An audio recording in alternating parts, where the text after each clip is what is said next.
महाराष्ट्राच्या राजकारणातली आतापर्यंतची सर्वात मोठी बातमी. आजी माजी मुख्यमंत्री एकाच विमानातून प्रवास करत असल्याची बातमी समोर आली आहे. अर्थात माजी मुख्यमंत्री म्हणजे उद्धव ठाकरे आणि विद्यमान मुख्यमंत्री देवेंद्र फडणवीस.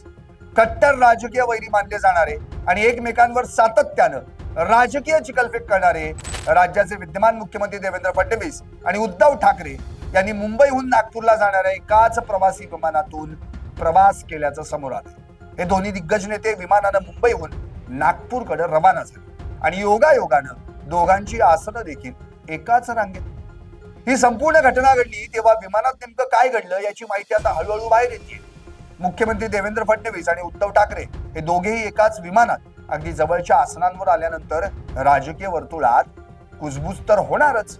विमानात बसल्यानंतर मुख्यमंत्री देवेंद्र फडणवीस यांनी उद्धव ठाकरे यांच्याशी संवाद साधला आणि हस्तांदोलनही केलं. या भेटीवर मुख्यमंत्री देवेंद्र फडणवीस यांनी प्रतिक्रिया देताना म्हटलंय की आम्ही तिघेजण भेटलो हीच मोठी बातमी आहे. या संपूर्ण प्रवासात उद्धव ठाकरे यांच्या शेजारी त्यांचे सुपुत्र आणि आमदार आदित्य ठाकरे बसले होते. या व्यतिरिक्त ठाकरे गटाचे प्रमुख नेते व खासदार संजय राऊत, विनायक राऊत आणि अनिल देसाई हे देखील त्याच विमानातून प्रवास करत होते.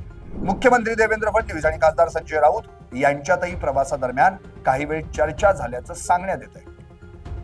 या विमान प्रवासाच्या राजकीय वजनाला आणखी जास्त महत्व प्राप्त करून दिलंय. हा संपूर्ण प्रवास केवळ एका योगायोगाचा भाग असल्याचं दोन्ही पक्षांच्या नेत्यांकडून सांगितलं जात आहे. मुख्यमंत्री देवेंद्र फडणवीस हे आपल्या पूर्वनियोजित शासकीय आणि राजकीय कार्यक्रमासाठी नागपूरला निघाले होते, तर दुसरीकडे उद्धव ठाकरे हे विदर्भातील यवतमाळ आणि वाशिम जिल्ह्यांच्या दौऱ्यावर जाण्यासाठी नागपूरला रवाना झाले होते. उद्धव ठाकरे यांच्या नेतृत्वाखालील शिवसेना पक्षात नुकतीच मोठी फूट पडली होती. त्यांच्या पक्षातील 6 खासदारांनी उद्धव ठाकरेंची साथ सोडून थेट एकनाथ शिंदे यांच्या नेतृत्वाखालील शिवसेनेत प्रवेश केला होता.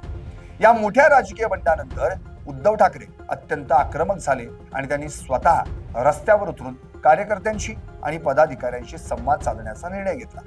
याच दौऱ्याचा एक भाग म्हणून उद्धव ठाकरे विदर्भाकडे निघाले होते आणि नेमक्या याच वेळी मुख्यमंत्र्यांनीही त्याच विमानानं प्रवास केल्यानं हा प्रवास राजकीय वर्तुळासाठी एक चर्चेचा विषय बनलाय.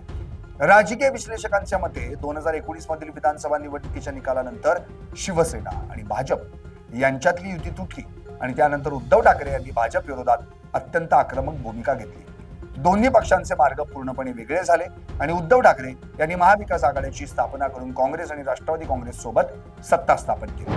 त्यानंतरच्या काळात देवेंद्र फडणवीस आणि उद्धव ठाकरे यांच्यात अनेकदा राजकीय आणि वैयक्तिक पातळीवरही टोकाचे मतभेद पाहायला मिळाले. दोन्ही नेत्यांनी जाहीर सभांमधून एकमेकांवर अत्यंत कठोर शब्दात टीका केली. अशा परिस्थितीत हे दोन कट्टर विरोधक एकाच विमानात शेजारी शेजारी बसून प्रवास करतायत हे दृश्य महाराष्ट्राच्या जनतेसाठी अत्यंत अनपेक्षित आहे. कोणत्याही मोठ्या राजकीय नेत्यांचा प्रवास हा सहसा चार्टर्ड विमानानं किंवा विशेष विमानानं होत असतो. मात्र उद्धव ठाकरे यांनी या दौऱ्यासाठी कोणत्याही खासगी विमानाचा वापर न करता सामान्य प्रवाशांप्रमाणे इंडिगोच्या नियमित विमानानं जाणं पसंत केलं. या नियमित विमानात आधीपासूनच मुख्यमंत्र्यांची उपस्थिती असणं हा केवळ योगायोग असू शकतो, परंतु राजकारणात घडणाऱ्या प्रत्येक छोट्या मोठ्या घटनेमागे काहीतरी छुपे राजकीय गणित देखील असतात, असा एक सर्वसामान्य समज आहे. जेव्हा हे दोन्ही नेते एकत्र आले आणि त्यांनी एकमेकांशी विचारपूस केली तेव्हा महाराष्ट्राच्या राजकारणात काहीतरी नवीन शिस्त आहे का अशी चर्चा आता राजकीय वर्तुळात रंगू लागली. उद्धव ठाकरे आणि देवेंद्र फडणवीस यांची एकाच विमानात झालेली भेट अत्यंत सूचक मानली जाते. विरोधी पक्षातील नेत्यांच्या फुटीमुळे उद्धव ठाकरे यांची कोंडी करण्याचा प्रयत्न सत्ताधाऱ्यांकडून होत असल्याच्या चर्चा असतानाच ठाकरे गटाचे प्रमुख स्वतः मुख्यमंत्र्यांच्या समवेत एकाच विमानानं प्रवास करत असल्यानं राजकीय गोटात तर्कवितर्क लावले जातात. या भेटीदरम्यान दोन्ही नेत्यांच्या चेहऱ्यावर कोणतंही तणावाचं वातावरण नव्हतं, उलट अत्यंत सलोख्याचं वातावरण दिसून आलं अशी माहिती प्रत्यक्षदर्शींनी दिली. विशेष म्हणजे या विमानात उद्धव ठाकरे यांच्यासोबत त्यांचे कट्टर समर्थक आणि खासदार संजय राऊत हे देखील उपस्थित होते. संजय राऊत हे भाजप आणि विशेषतः देवेंद्र फडणवीस यांच्यावर अत्यंत आक्रमकपणे टीका करण्यासाठी ओळखले जातात. अशावेळी संजय राऊत आणि देवेंद्र फडणवीस यांच्यातही संवाद झाल्याचं समोर आल्यानं या विमान प्रवासाचं राजकीय गांभीर्य आणखी वाढलंय. राजकारणात कधीही काहीही घडू शकतं असं म्हणतात. या विधानाची प्रचिती अनेकदा महाराष्ट्राच्या राजकारणात आलीच आहे. दोन परस्पर विरोधी विचारसरणीचे आणि टोकाचे राजकीय वैरी असलेले नेते जेव्हा एकाच छताखाली किंवा एकाच वाहनात एकत्र येतात तेव्हा पडद्यामागं काही वेगळीच राजकीय समीकरणं आकाराला येत असतात.